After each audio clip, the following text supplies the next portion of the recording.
Put your knowledge of the incoming NFL draft class to the test with our maiden 2026 Dynasty rookie draft. That's right. It's a Superflex head-to-head showdown coming your way next on the IBT podcast.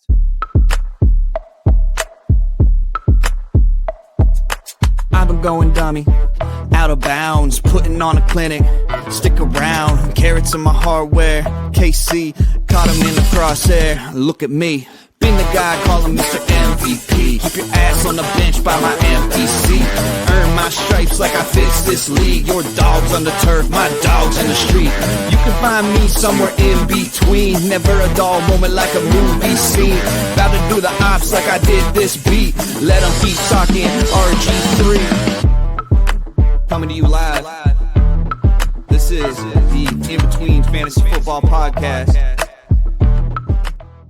All right, and welcome into the In Between Fantasy Football Podcast, your place for both a refreshing and feel-good take on fantasy football and NFL gambling. The NFL season has come and gone. It's in the rear view. We're now turning the page as we get into rookie draft season, and we're going to kick it off here with a little head-to-head mock draft for those Superflex leagues and formats. I'm your host, Seth Woolcock, rocking and rolling with quite the cast of characters today, including a world-traveling, big business, light-ranching son of a gun, Eric Romoff. Eric, it's been a couple weeks since you've been on the program. You've been jetting off across the world. How are you? How were the trips?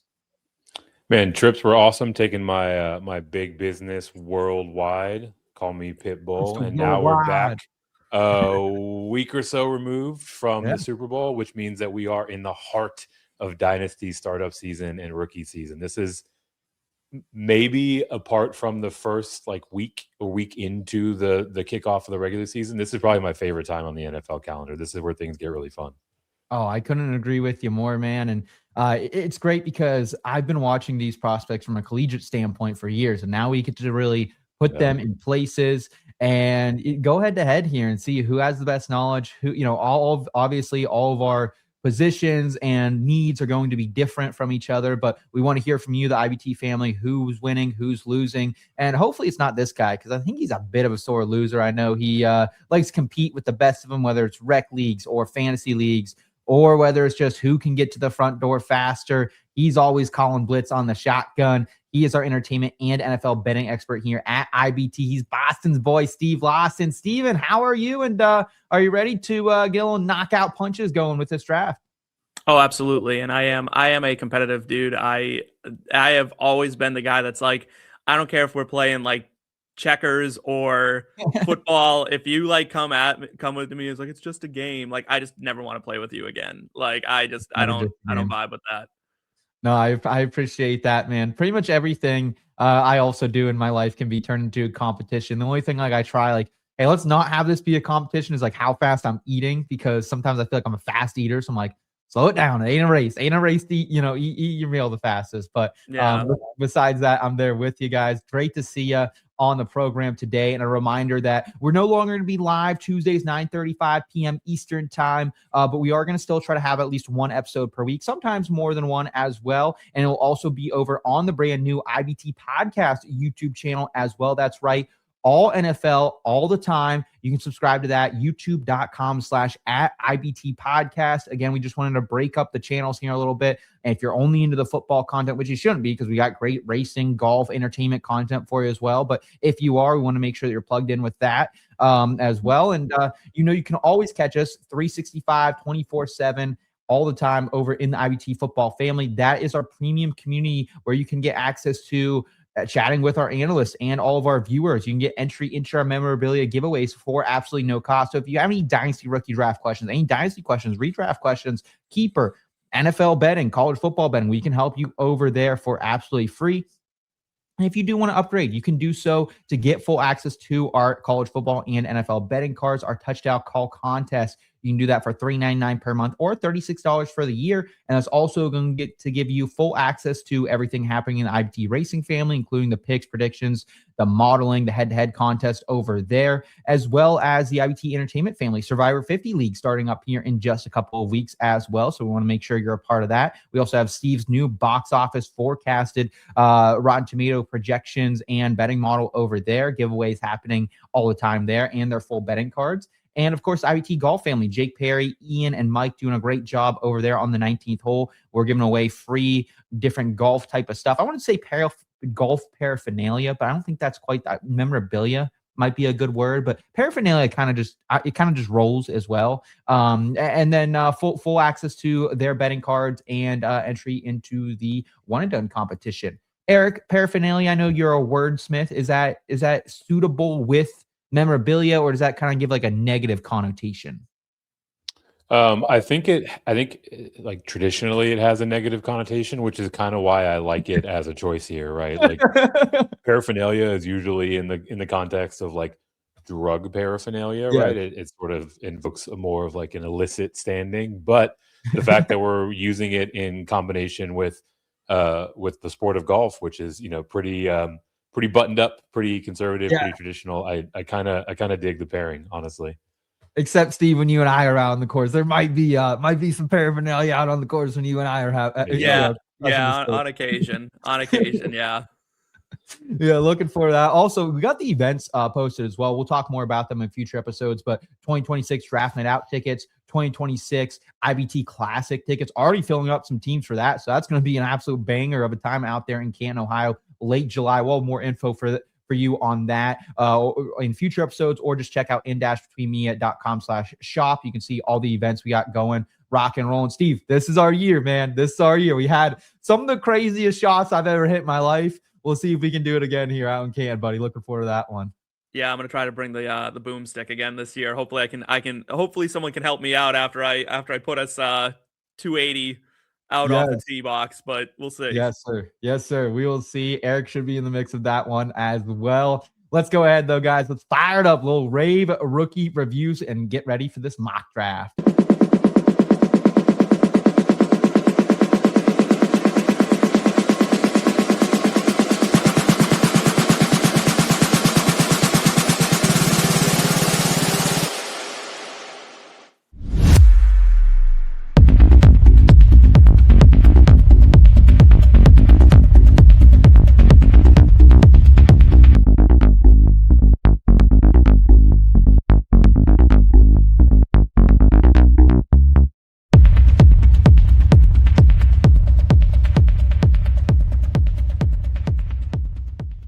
All right, it's our first rookie mock draft of 2026. We're all three in different areas of the draft here. Eric going to be at the 103 because he's a bit of a struggle bus here. He's on that rebuild and grind. Steve, though, actually maybe in the worst place to be a Dynasty Fantasy Football Manager, in the middle at the 106. I'm at the 110. Came up short like I do in most Dynasty drafts or Dynasty leagues. Usually get to like the semis and then I get blown up, and then it's like the next week I would have won the championship if I was there. But so I'm drafting from the 110 as well. Again, Superflex, no tight end premium. Of course, we're using the Fantasy Pros Fantasy Football Mock Draft Simulator and Mock Draft Lobby tool you can find over there, fantasypros.com for that.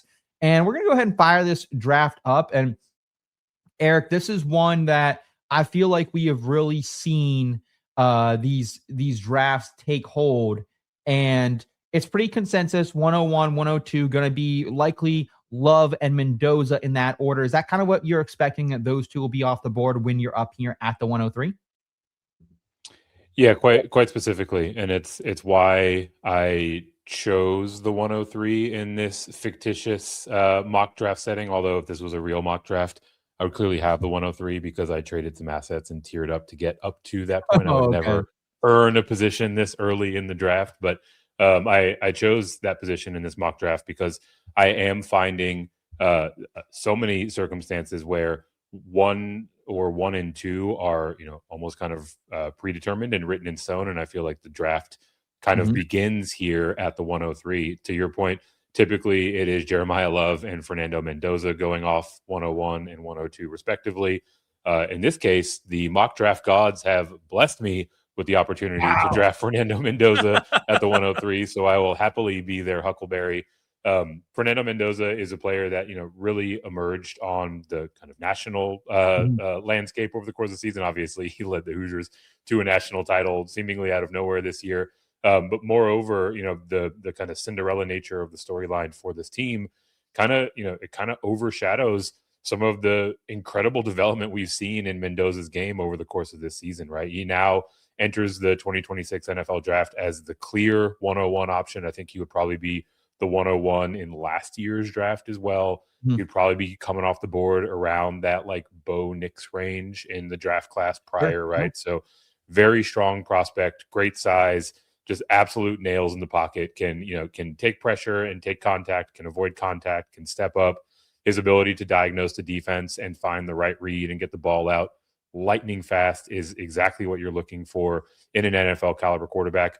And now, for as much as we like to poke fun at the Raiders, kind of walks into one of the better situations that a rookie quarterback will step into in the upcoming season, right? You've got Kubiak coming in as the head coach, obviously one of the best play callers and play designers in all of the league. And he's got a supporting cast around him that includes players like Brock Bowers, like Ashton Genty, right? Obviously, like, I'm certainly not saying that the Raiders are going to set the world on fire, but I don't think that he's walking into a situation where they're firing their head coach mid-season or after their first season, and it's going to be a dumpster fire around him, right? He's got some pieces to work with and pieces that I think really set up his natural skill set. So happy to get him here at the 103.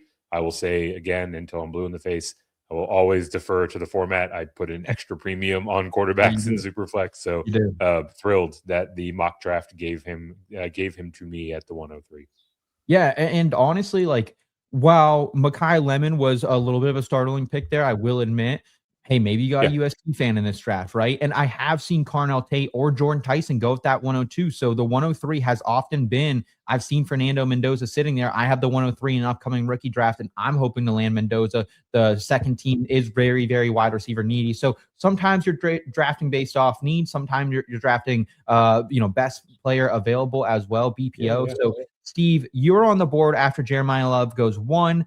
The 102 is Mekhi Lemon. Eric takes Fernando Mendoza at 3. 104, Carnell Tate and Jordan Tyson, 2 wide receivers you like a lot. So you're kind of in this another tier break, I feel like, where, the top 5 elite options for me are off the board. So where do you go here at number 6, my friend? Yeah, this is the worst way the board could have shaken out for me, especially Carnell Tate. I was hoping that the board would have some doubt somewhere. It didn't break that way. If I was Eric, I can honestly say I would have foregone Mendoza in favor of Tate. Wow. I assumed I was taking Carnell Tate with Love and Mendoza going 101, 102, right? Yeah. He wouldn't have made it to you either way. I am a known Mendoza denier. So I have made that abundantly clear. We are at a tier break, though, and it's an ugly tier break. Like, this might be, if you have the 106 in this draft, you have maybe the worst first round pick, because you have to go almost entirely off of vibes at this moment. So I'm going to turn toward the college tape and who has really looked the part of what I'm looking to invest in and try to get myself out of this no man's land of the middle of the draft. That takes me up to Cornhusker country, where Emmett Johnson sits for me, and I can take him and hopefully get a 3-down running back on my squad. I think once he hits that combine and they see what he can do, he is going to rise quickly in draft boards. It's a reach right this second. It will be a value soon. Yeah, Emmett Johnson, super interesting player because he was someone who faced a ton of stacked boxes at Nebraska. They didn't have great pass catchers. Dylan Raiola goes down late in the season, and this man still can't be stopped, right? I mean, there were Heisman chants from the Nebraska Cornhusker fans at one point, and a great receiving back as well. Like, outside of Jeremiah Love, this arguably might be the best receiving back in this class that does have a 3-down skill set. Is the 106 early form? I think that's debatable. I think, he could be a riser, though, that we are seeing. So, Steve, it is clear he is your RB2 of this class at this moment. Emmett Johnson is? Right now, okay. He is, yes. And I think that's fine, because I think he really is in this tier with the Jonah Coleman's, with the Jadarian Prices. He's kind of moved himself above these Penn State running backs as well. Mike Washington Jr. kind of in that mix as well for the RB4, RB5 type of role. So Emmett Johnson, someone I've really enjoyed watching at Nebraska. I try to bet on them heavily one time against Penn State. Fading your own Nittany Lions probably shouldn't do that, but that was the call there for me. And Emmett Johnson, he has big playability waiting to happen. So I like that pick a lot. Denzel Boston, Kenyon Sadiq, Casey Concepcion off the board at 107, 108, 109. Does that sound about right to you, Eric, that this is kind of the next tier of pass catchers here for team 7, 8, and 9? Yeah, in terms of the pass catchers, this very much so is there's a couple of inflection points on the board now, right? There's a one after Tyson comes off the board, as Steve articulated, but then the next three, Boston, Sadiq, and Concepcion, are in a grouping by themselves, right? Mm-hmm. So I think this is unfolded in a pretty typical fashion to what you can expect in your rookie drafts. I'm also in lockstep with Steve, right? Emmett Johnson is a name that you will not see coming off the board at 106 in many drafts, except for maybe the sharpest of rooms. But over the course of the pre-draft process, and once he eventually has a home after April's draft, I think he will very much so be kind of a middle to kind of back end of the first round piece to go out there and target. So pretty chalky, pretty as expected as I would see how the auto drafts have gone. And I love my guy Steve planting his flag, right? Emmett Johnson has an opportunity to come out there and earn his way onto the field very early in his NFL career. Yeah. And that has been, one of the key components I'm always looking for in a rookie running back, right? Show me the guys that can do multiple things, that fill a specific gap, that can do some pass protecting, and they'll get on the field. And that's where you get your value. I mean, it's just hard to fade a player who, and seemingly the community is doing it as a whole, though, that yes, he led the Big Ten in rushing attempts, but also led the Big Ten in rushing yards. And we're not even talking about the fact that this guy is just an absolute stallion of a receiver too, right? I mean, someone 46 receptions this past year, 39 the year before, 5 combined touchdowns those past 2 seasons. So Emmett Johnson, certainly a fun running back. I'm now on the board though at the 110. And this is another inflection point for me. And this is why I wanted to pick the 110, guys, because this is really going to have me test my biases out a little bit, test my rookie rankings and put them to the test. And honestly, it comes down to 2 players for me. You guys know I'm very, very high on a couple. The one would be Elijah Sarratt, but I know I can potentially get him in the second round. So I'm going to wait on Elijah Sarratt. Eli Stowers, I actually have moved him above Kenyon Sadiq as my tight end 1 in this class, the John Mackey Award winner. Very interested in getting a piece of that athleticism, a piece of that skill set that, like Tyler Warren, just, very chess-like, can move him all over the board. However, we're playing in Superflex, right? And I think I just have to do the responsible thing. I'm going to take Ty Simpson here. And it was a really roller coaster first season for him, right? Ryan Grubb calling that Alabama offense. And the thing I liked about Simpson is he's a gamer between the helmet, man. This is a guy who he had no run game to speak of. Jam Miller, this guy's a fraud. The entire Alabama run blocking offensive line, absolute fraudulent as well. And he had to carry Alabama's offense. He's great commanding the offense when he gets the line. He's a field general and still led Bama to 10-3 season, SEC championship berth. Also led the conference in pass attempts, completions, throwing for 3,200 plus yards, 26 touchdowns as well. He's 6'2", 208, so he's not so undersized that it's concerning. Would like to see him bulk up a little bit. I'm sure he will by Indianapolis. I would bet he weighs in closer to that 220 mark.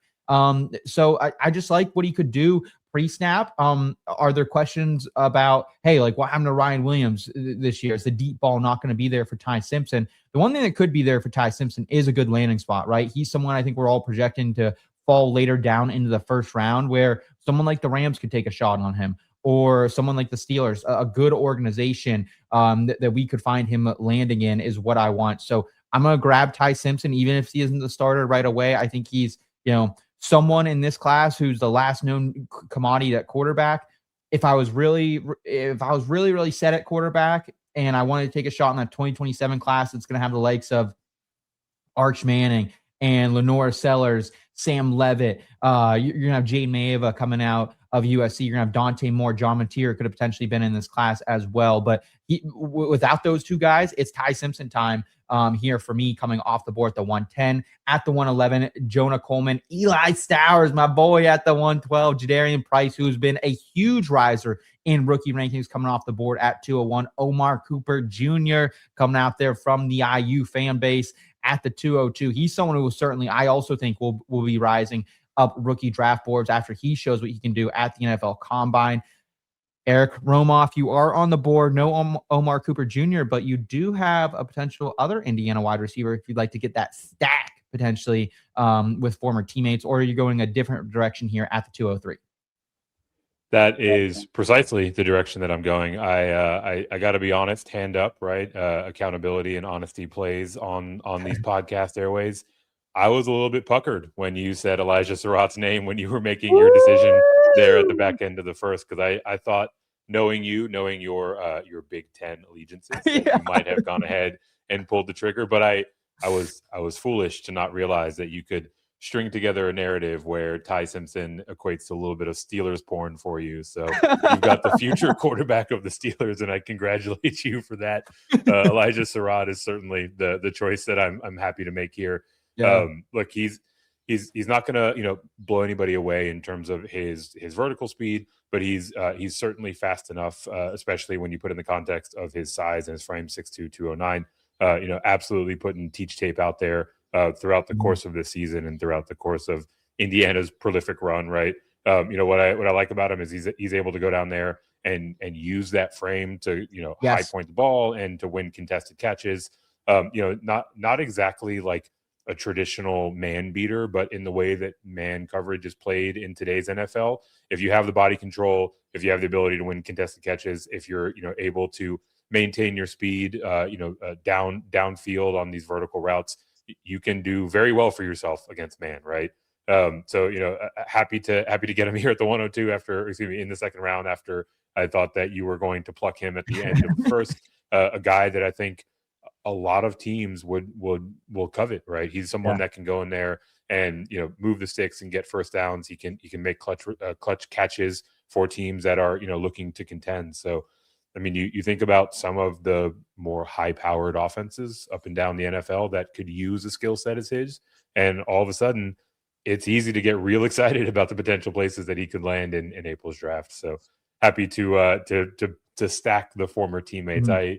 I would think it unlikely that it's still a stack once the draft is completed, but you never know. It'd be cool to see those boys run it back in Vegas. Yeah, 33 overall. Get him here to pair with Mendoza. That would be awesome. And this is a player I just love because, I said it last year that I thought Emeka Buka was the most pro-ready wide receiver in that last year's class. I think he is the same for this class, where he's got that 6'2", 209 frame, and but he's a monster over the middle, right? Really good in traffic. Run blocking is super strong as well. And then I don't think he's gonna burn everyone. He doesn't have the overall speed, the after the catch ability, but his bread and butter, man, this guy runs a curl and a comeback as good as anyone. And that is sexy sometimes, man, especially for a team like the Bills, who could just use an outside wide receiver who can just go up and make a play. You know what you're describing there, right? The prototypical wide receiver that you're describing is someone who plays for Sean McVay in the LA Rams, which would be a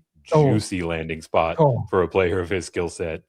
I don't need to go 6 to midnight this early in the draft on that, Eric. But and he's also a guy who finds the end zone, right? He led the conference in receiving touchdowns this year, and he was banged up a decent portion of the middle part of the year, but that didn't stop him. There was a point going into the national championship game where he had 9 straight games of a receiving touchdown. Every G5 or every P4 non-G5 team that he played this season, he found the end zone against. So he's brilliant, man. He did it at JMU for Sig Signetti. He did it here at Indiana. He can be coached up. I love this pick. Eric, go ahead and make that play here with Elijah Sarratt at the 203. And let's continue on this draft at the 204. Chris Brazzell, the one-year wonder from Tennessee next. And then my boy Katron Allen at the 205. That puts Steven Lawson. And Steve, I love, when I met you, you were a Steve. And I've slowly transitioned you to become Steven on this particular program. So much that you can put it in your name here for Fantasy Pros. So now you're up Steven Lawson at the 206. Yeah, you are still the only person in my life who regularly calls me Steven. It's so few and far between. But I've tried to get you to go away from it. You refuse to, but it's okay. You go against consensus, and I like that because I also tend to go against consensus, and I'm going to again right here with this pick because there is a player on the board. We have spoken about him, Seth, you and I, that I think is the sleeper of the draft. That is the superstar in the making. Everyone wants to point at Mekhi Lemon and be like, look, it's Amon-Ra 2.0. Incorrect. Amon-Ra St. Brown 2.0 plays for the Clemson Tigers, is ready to go, and that is going to be my guy, Antonio Williams. Give me that right now. Boom. That is a guy who comes out. He is a route maven. He is going to absolutely tear apart this zone coverage that is sweeping the NFL. He is a man breaker in terms of the fact that he can get those zig routes going. He is someone who, if he lands in a New England with a Josh McDaniels, we are looking at incredible upside, but I think we are going to see the rise of Antonio Williams. If he had not gotten hurt this year, he would have been a first-round pick. You would have never seen him in the middle of the second round. This is value on value on value. I am stoked. Yeah, we just talked about him in our sleeper episode, Steve, and this is a guy you can see the importance of him to this Clemson offense this past season. They were absolute dog doo-doo when he was hurt, banged up with that hammy. Comes back, 125.4 quarterback rating, win targeted. Just a true technician, right? And that's what I want here because I think he's going to have a really solid floor. And I think he also has a little bit of upside because I think he is someone who can push for under a 4.4 time. So he's going to give you some of that Swiss Army knife role where he can take some carries. He can take some punts back, potentially that Chimere DK, but he's also going to give you that elite upside. Like I compared him, like maybe it's a Rashee Rice type of rookie year where he's drafted on day 2, goes later in fantasy drafts than he should, but could give you wide receiver 3, wide receiver 2 type of upside there. All right. So off the board next comes in, we got Zachariah Branch, Jeremy Bernard, 2 guys I'm a little bit lower on. I think then the consensus has them. I would have loved to get Antonio Williams here. I was thinking I was hunting him at 210, but I should have known Steven would be on him. Jacoby Lane then off the board at 209, another really fascinating wide receiver coming out there for USC. Big time touchdown upside in his junior year, came back this past year and just was really, really solid overall. For me, I think you guys know where I got to go here, right? It's Nicholas Singleton. I get the broken foot's going to push him down the board, but this is someone who the athleticism is just there for Nicholas Singleton, man. Like he absolutely has it in the bag, man. Like he's a better pass catcher than given credit for, right? He's had, season highs of 41 receptions, lows of in the 20 of receptions, but big play waiting to happen. I would have loved to see him in Indy, right? I think we all would have, because I think he could have paced as the potential fastest running back in this class, 4.4 type of speed. The vision needs to improve at the next level, right? He doesn't need to be someone who's just LeGarrette Blunt in his way and running right in the back of the offensive lineman. It feels like we've seen that a time or two, but he's someone who was a 5-star prospect coming in, just overly athletic, and still set the all-time record for rushing touchdowns at Penn State. Also top 10 all-time for career rushing touchdowns in the Big Ten as well. So I love getting me some Nicholas Singleton here at the 210. I thought I was going to have to take him closer to the 201 before this injury happened. I would love him at the 210. Next off the board, Max Clare, the tight end, followed by Chris Bell out of Louisville. Damon Claiborne, if you're into that Wake Forest type of situation. Skylar Bell coming off the board at the 302. Eric, you are back on the board here at the 303. A lot of different ways you can go here, right? Malachi Fields, he's been rising up the board. Jamari Taylor, running back out of Virginia, really high in missed tackles force that I like. And Mike Washington Jr., who has certainly had a lot of buzz around his name. Where are you going to opt for here for your 3rd round selection, my friend? I'm a bit rattled, if I'm being honest. I thought for sure that Claiborne was going to make his way to me. I know that you had a bit of a undermining tone when you suggested into that Wake Forest sort of thing, but I think Claiborne can come in and have like a Bayshall Tootin type of profile. Maybe if he bulks up a little bit and shows some more patience, even like a Kenneth Walker type of outcome. So a lot of versatility to Claiborne, but I'm not here to talk about him. I will instead buy in on the hype, especially as we make the turn into the 3rd round, right? Like you're very much so heading into a little bit more of a speculative type of position. I like how Mike Washington Jr. for the Arkansas Razorbacks, as I blank on their team name. I like how he profiles at the NFL level. He certainly has some breakaway ability and some ability to break tackles and leave tacklers in his dust. Has that one cut ability that you really like in the NFL level. But also, you get to this point of drafts and you're looking for guys that can make their way onto the field quickly, that have some upside still in their profile overall. But also, you can't discount the idea of steam of a player, right? The market sentiment. If you get a guy that is a popular player, everyone is going to groan when you click their name and they feel like their guy got snagged out from underneath them. You now have an asset that you can play around with in the trade market, right? Maybe he has a couple of good games and you can tier up to another piece and another draft pick, right? So, for me, it's really about versatility in terms of how I approach my assets at this point in the draft. Not to mention that I think that there's a solid range on the outcomes to where Washington actually contributes in a meaningful way at the NFL level. Yeah, he's certainly someone who has a 3-down skill set, transferred kind of all over the place, started up in Buffalo, little action type action before going to the G5 or a different G5 conference there. I believe New Mexico or New Mexico State, can't remember offhand, and then eventually making his way to Arkansas where, hey, this is someone who was top 5 in the SEC in rushing, right? And we saw down in Mobile, while the linebacker play didn't look good on some of these route ups, he routed up a couple linebackers and it showed some receiving prowess as well. Steve, a couple of your favorite players off the board with Fields and Le'Veon Moss, 304, 305. I know you're probably eyeing your boy Le'Veon Moss down there from Texas A&M. Who are you going with here at the 306? Yeah, this is where I am very open about the fact that 3rd-round picks, 4th-round picks, this is like throw something at the wall, see what sticks. Like there's nothing sure here. But what I do know is that there is a player who everywhere he's gone, he's won. He gets a lot of hate. Oh, he's doing it. Kind of like people don't really love him, but like he just went to the Natty and came up just short. Oh no. Just short. He's old, but you know what? Tyler Shuck made me a believer that you can be old and still get a chance at the NFL level. Give me Carson Beck, QB out of Miami. I think he has a chance to go in someplace, contribute. He knows how to play. He has enough time under his belt.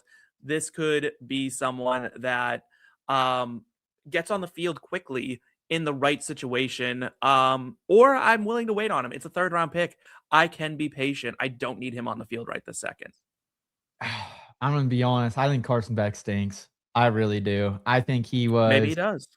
Just, a result of being on a really, really good team that had an elite pass rush, had an elite offensive line. I mean, they're going to have some offensive linemen that are going to go probably inside the top 5, top 10 pick. And then just honestly, I mean, you're playing out there with guys like Malachi Toney, with guys like CJ Daniels. So I think, and Mark Fletcher Jr. are making you look pretty good. Like, I don't see anything special in Carson Beck's game, but I thought you're going to go a different direction here, but I don't mind the play there on Carson Beck at the 306, followed by Michael Trigg at the 307. All right, and rounding out the mock draft here in the 3rd round, it was Deion Burks coming off the board from OU, baby, followed by Jamari Taylor coming off the board from Virginia. Talented running back, mentioned him earlier, super high in missed tackles for us. I think he could be a difference maker in the NFL circles. I'm going to go Kevin Coleman here at the 310, guys. Kevin Coleman is someone to me that very, very interesting. Again, kind of in that similar vein to like a Antonio Williams, right? Where he is going to be a slot type of guy, right? Bounced around, finished second in the SEC in reception, was 74 before going to Mizzou for his senior season, where he again finished top 5 in the conference in the receptions with 66, 5'11", 180. Definitely a slot maven type of guy, but I really like his skill set because elite route runner, really nice hands, soft hands, and especially in those gotta-have-it moments. Like when Bo Pribula needed a big play, it was Kevin Coleman Jr. who was his guy to find it. So I'm really, really excited for him to stack up some PPR points for me. And then finishing off the 3rd round here, we had a couple quarterbacks. Garrett Nussmeier, Nuss, baby, who had the Senior Bowl MVP honors. He earned that. He goes off at the 311, followed by Diego Pavia at the 312. That is going to do it for the mock draft. Had a little technical difficulties there on the screen share to finish that, but Again, we'll kind of run back through here with some teams. Eric, you had Fernando Mendoza at the 103, Elijah Sarratt at the 203, Mike Washington at the 303. How did this draft finish for you? How did you like it? This went perfectly according to plan, right? I know that I was kind of teasing at the top, but if I'm in a position where I'm drafting at the 102, 103, I am very likely in need of quarterback help, or at least a succession plan at the quarterback position. So I was able to accomplish that with a player in Mendoza who, I don't think there's going to be a reality where he's, consistently considered a top 5, top 7 quarterback at the position. But especially in Superflex, guys like Jared Goff, guys like Baker Mayfield, guys that have these lengthy NFL careers have a ton of value. It's why I default to the position wherever I can as a tiebreaker. So happy to get Mendoza here. Was thrilled that Sarratt fell to me in the second round after at least being considered at the end of the first, which is where, for the record, I think he'll ultimately kind of settle in as we get deeper into rookie draft season. And then Mike Washington, right? A player that has a lot of upside in his profile, which is hard to come by in the third round, but also a player that has a lot of versatility for me as an asset. So this is exactly what I'm looking for when I enter into my rookie drafts. Okay. Yeah, I love that. Compared to what Team 1 did, like Team 1 got both Notre Dame running backs. They got Claiborne, so very RB heavy. Homer. Yeah. And then Team 2, maybe a little Catholic in that Team 101, I would say is their religion. And then Mekhi Lemon, Omar Cooper, Skylar Bell for the Team 2, which is fine. But I think you got better value there. Tate, Brazel, Le'Veon Moss is that Team 4. Team 5, Jordan Tyson, Katron Allen, Malachi Fields. And then Steve, walk us through your draft, if you would. Yeah, Emmett Johnson at the 106 kind of went against consensus a lot in my draft, and then grabbed Antonio Williams in the second round, and then rounded it out with a shot on Carson Beck just to see if I could get a little insurance policy at the QB position. Honestly, Antonio Williams feels like the guy that I'm walking away happiest to have in this draft. He fell very far. It's someone who I think is going to rise potentially into the first round by the end of Combine and Pro Day season. And then when his landing spot comes out, if he lands anywhere that can even begin to use his talents the right way, he'll be to the moon. Emmett Johnson's a workhorse, and I think that's where my team is at, especially where if I was drafting out of that middle spot, you need those difference makers. You need to kind of take those real Hail Mary shots. Otherwise, because there's one or two ways to go. You either commit to the tank and you go long term and you do whatever, but playing it safe is what gets you into the middle rounds, in the middle of rounds. You know what I mean? I need that Hail Mary that knocks me up a peg into that championship contender. Okay. And then at the 107, that team, Team 7, I actually met a guy in college. His name was 7, believe it or not. His name was legitimately 7. His parents were Seinfeld fans then. Oh, maybe that was the case. Used to play volleyball with him out on the quad. 7, though, goes with Denzel Boston, Zachariah Branch, and Michael Trigg. Team 8, Kenyon Sadiq, Jeremy Bernard, and Deion Burks. Team 9, Casey Concepcion, Jacoby Lane, and then they grab the talented running back out of Virginia, Jamari Taylor. For me, I went Ty Simpson at the 110. Give me the signal caller, second best in this class. I just wanted the floor there. Am I a little bit regretting it? Maybe that I missed out on some of these elite skill players like Eli Stowers, like Elijah Sarratt, possibly. But it's super flex format. Quarterbacks are always going to have value, even if he pops off this year, and I can sell him for a higher first round pick next year. Maybe get a quarterback prospect that I like a little bit more. I'd certainly be open for that. My boy Nicholas Singleton at the 210, broken foot and all, but I still think he's going to be someone who pushes himself for year 1 rookie usage. And then Kevin Coleman at the 310, slot maven. Excited to get him. Really good contested catch guy. So I kind of went with more of like a floor team, I'd say, honestly, guys. Like that's kind of how I think I built this, where Ty Simpson more of a floor play. I think Coleman more of a full floor play. Singleton's definitely more of that upside. And then rounding us out here, Team 11, Jonah Coleman, Max Clare, and then Garrett Nussmeier, Eli Stowers, Chris Bell, and then they went with Diego Pavia in the third round. So, guys, great stuff here overall. Again, apologies on the technical difficulties there. That's just part of the business, baby. And we keep treading water no matter what. Good stuff coming up here later this month on the In Between Fantasy Football podcast. Make sure you guys are checking out all of our content over right there on the new channel. youtube.com/@IBT podcast. You can check out the entire channel as well for all that fantasy football, NFL betting, college football betting, NASCAR betting, PGA betting, and entertainment betting, all to help you cash more and to enjoy the ride along the way as well. Also, be sure to check out the website in-betweenmedia.com for some dope written content. We also have, of course, the IBT football family you can join to get entered into our memorabilia giveaways, join the conversation with myself and my entire group of analysts and viewers over here. And again, you can upgrade, get access to everything we have in the IBT football family, the IBT racing family, the IBT entertainment family, and the IBT golf family. For Eric Romoff and Steven Lawson, I'm Seth Woolcock, y'all. Keep in between till next time. Thank you.